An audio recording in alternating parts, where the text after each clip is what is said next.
जय सियाराम दोस्तों। सियाराम सनातन ज्ञान में एक बार फिर से आपका स्वागत है। आज हम जानेंगे कि एक माँ के जीवन में पुत्र बनकर कौन आता है।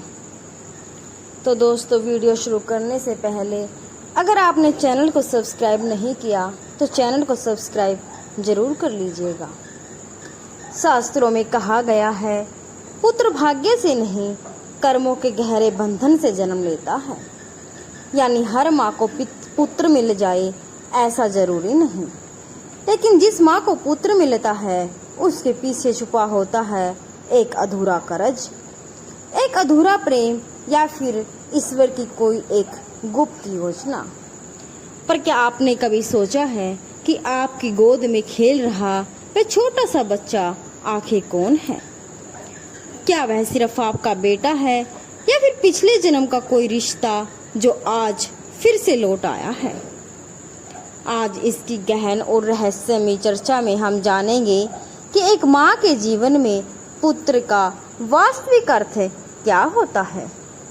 तो दोस्तों, वीडियो को अंत तक जरूर देखें, क्योंकि आज एक गरुड़ पुराण से जुड़ा रहस्य हम आपको बताने जा रहे हैं, जो आपके पुत्र के प्रति नजरिया बिल्कुल हमेशा के लिए बदल देगा।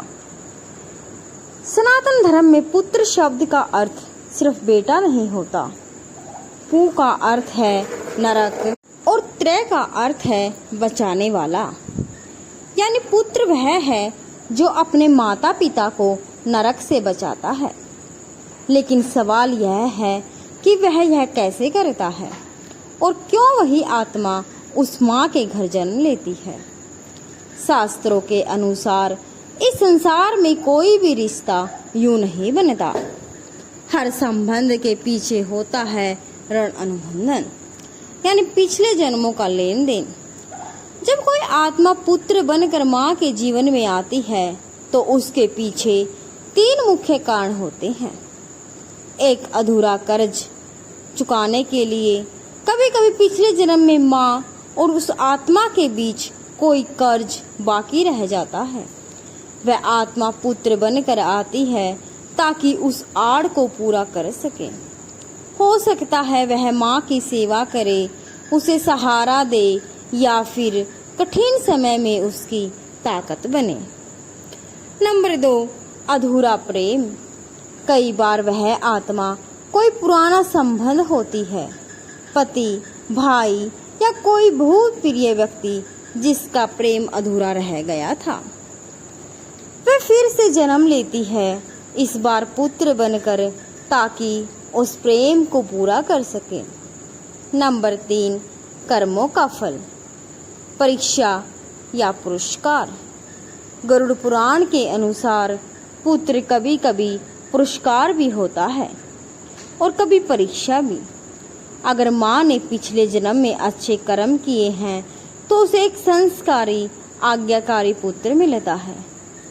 लेकिन अगर कर्म अधूरे या नकारात्मक है तो वही पुत्र जीवन में संघर्ष और सीख बनकर आता है।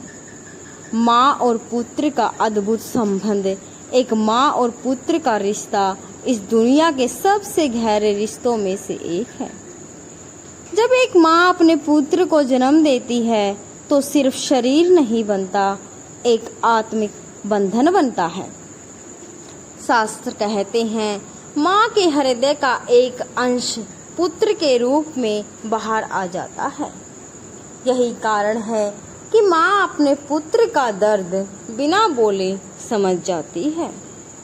कहा जाता है, जब भगवान श्री राम ने इस धरती पर जन्म लिया तो वे सिर्फ एक पुत्र नहीं थे, वे माता कौशल्या के लिए एक दिव्य आशीर्वाद भी थे और एक कठिन परीक्षा भी। भगवान राम का जन्म कोई संयोग नहीं था, बल्कि एक ऐसी योजना थी जिसमें एक माँ को अपने ही पुत्र से बिछड़ने का दर्द सहना था।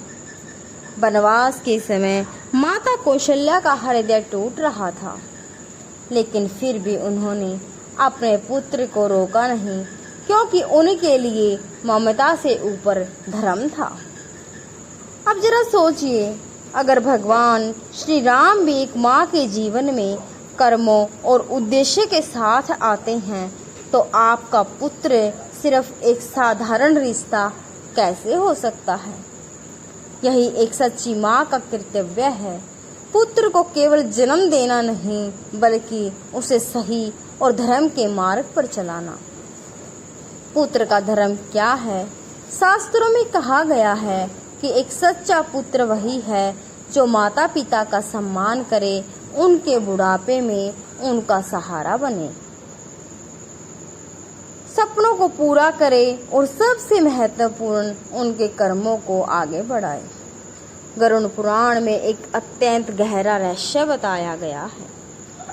जब माता पिता की मृत्यु होती है तो उनकी आत्मा की शांति के लिए वही पुत्र द्वारा किए गए कर्म, श्राद्ध, तर्पण बहुत महत्वपूर्ण होते हैं। ऐसा कहा जाता है यदि पुत्र सच्चे मन से यह कर्म करता है तो वह अपने माता पिता को मोक्ष के मार्ग पर आगे बढ़ाता है। इसलिए पुत्र को मोक्ष का द्वार भी कहा गया है। एक कड़वा सच आज के समय में कई लोग पुत्र को केवल बुढ़ापे का सहारा मानते हैं, लेकिन शास्त्र कहते हैं पुत्र कोई सहारा नहीं, वह एक जिम्मेदारी है। उसे सही संस्कार देना, उसे धर्म सिखाना और उसे एक अच्छा इंसान बनाना, यही एक माँ का सबसे बड़ा धर्म है। और अंत में एक बात याद रखना, आपका पुत्र कोई संयोग नहीं, वह आपके जीवन में इसलिए आया है क्योंकि ईश्वर को आप पर विश्वास था। वह आपकी परीक्षा भी हो सकता है और आपका सबसे बड़ा आशीर्वाद भी। जब वह मुस्कुराता है तो समझिए कि आपकी आत्मा खुश है, और जब वह भटकता है तो यह संकेत है कि उसे आपकी मार्गदर्शन की ज़रूरत है। तो दोस्तों, आपके जीवन में आपके पुत्र की क्या भूमिका है? क्या आपने कभी महसूस किया है कि उसके आने के बाद आपकी ज़िंदगी बदल गई या नहीं? अगर आपकी ज़िंदगी में कुछ हलचल बदली है तो कमेंट बॉक्स में ज़रूर बताएं। और अगर वीडियो पसंद आए तो वीडियो को लाइक शेयर ज़रूर करें और उन सभी माताओं के पास शेयर करें जो अपने पुत्र से बेहद प्रेम करती हैं। और ऐसे ही रहस्यमयी आध्यात्मिक वीडियो देखने के लिए चैनल को सब्सक्राइब जरूर करें। जय श्री राम, जय